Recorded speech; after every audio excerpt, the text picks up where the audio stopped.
Iran is on war alert. U.S. naval assets are amassing in the Arabian Sea and the alarm bells are ringing for yet another military showdown in West Asia.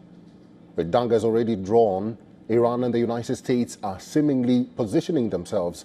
Reports are also emerging of Iranian Supreme Leader Ayatollah Ali Khamenei bunkering down. Here's a report.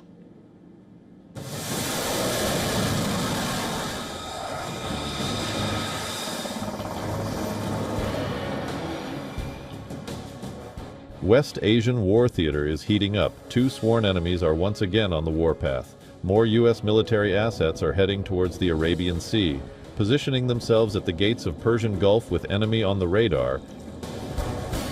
Iran's Supreme Leader Ayatollah Khamenei has gone in hiding. The Supreme Leader is reportedly shifted to a bunker in Tehran. Iran's president has already issued a warning. Any attack on Iran will be considered an act of war with Supreme Leader in bunker. His third son, Masoud Khamenei, is reportedly working as a de facto leader, coordination between the executive branches of the government and security forces. Tensions are running high in and around Iran, especially after widespread protests swept the country. The protests were put down using force, but it exposed the vulnerability of Islamic Republic. And 28 days since it was ignited, Iran still faces an internet shutdown. The killing on the streets of Iran may have subsided, but the brutality continues. The violent repression of the Iranian people does not solve any of the country's problems. On the contrary, it creates conditions for further human rights violations, instability and bloodshed. The military buildup in the Arabian Sea was set in motion at the peak of these protests. When U.S. President promised Iranians that help is on the way, Tehran doubled down on this treat and warned attack on U.S. military assets in West Asia in response. Donald Trump has toned down the rhetoric since then, but has refused to take the strikes off the table. USS Abraham Lincoln is on its way to the Arabian Sea. U.S. Central Command has confirmed the presence of Air Force F-15E Strike Eagle in West Asia, and total number of U.S. troops in the region has surged to 50,000 personnel.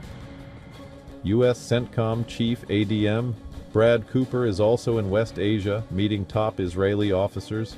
Tehran, on the other hand, is also taking aggressive posture. Country's military says it is more ready than ever. IRGC. The sworn loyalists of Islamic Republic are drawing the red line for U.S. top Revolutionary Guards. Commander Ahmad Vahidi has vowed a strong response if U.S. decides to attack. This comes a day after IRGC chief said his forces have their finger on the trigger.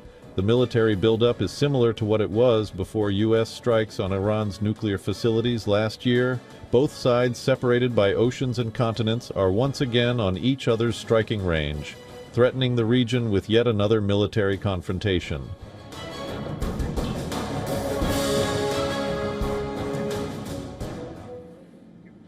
And joining us live from Wicklow, Ireland is Mr. Scott Lucas. He's a professor of international politics at Clinton Institute in University College Dublin. Professor Lucas, thank you very much for your time and welcome to the broadcast. There is some sort of confusion because President Trump was warned by Israel and some other countries not to invade Iran because there will be consequences. Then why is the Supreme Leader in hiding? Well, I think we need to be very cautious about that report that Ayatollah Khamenei is in hiding with his son Masoud taking control of the office. It comes from a single outlet, which is the Saudi-funded channel Iran International, citing two unnamed Iranian officials. Now, Iran International does produce information that we can check, that we can try to corroborate. It also does produce claims, however, to put pressure on the Iranian regime. So until I get corroboration from other sources, I would stick to the facts here. I think the facts are this, that we did have the episode last June during Israel's 12-day war on Iran, where the Supreme Leader was moved to a secure location because the Israelis were trying to kill the leadership of Iran. Indeed, they succeeded in killing a number of the senior military and political leaders. We also know, however, that beyond any imminent threat of an attack, that the Supreme Leader is not in the best of health. He's 86 years old. He has been making fewer appearances. His last public appearance was 8 days ago in Tehran.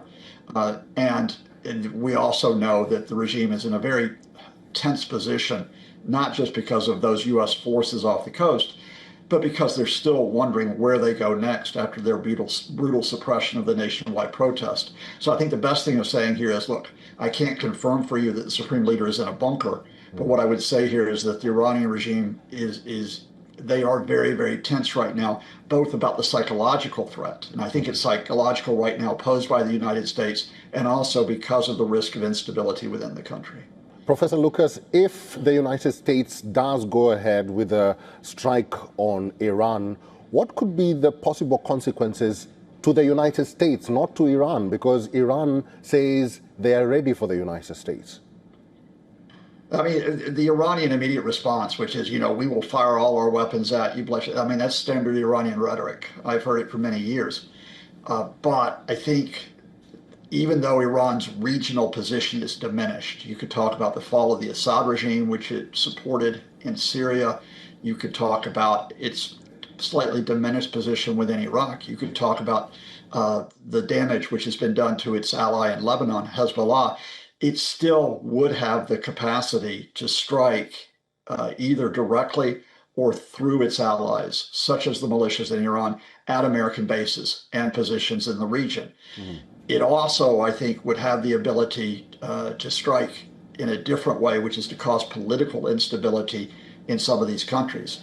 I think the bigger issue here is that if the U.S. was to carry out these strikes inside Iran, that the Iranians who stood against the regime and hoped for change in Iran, their position would not be tenable. They would have absolutely no support, I think, for their protest at that point, because at that point, the regime would call on all Iranians to defend itself against the aggression of the Americans. Professor Lucas, it's good to see you. We'll have to end this discussion there. Thank you for talking to us today. Thanks to you and your viewers.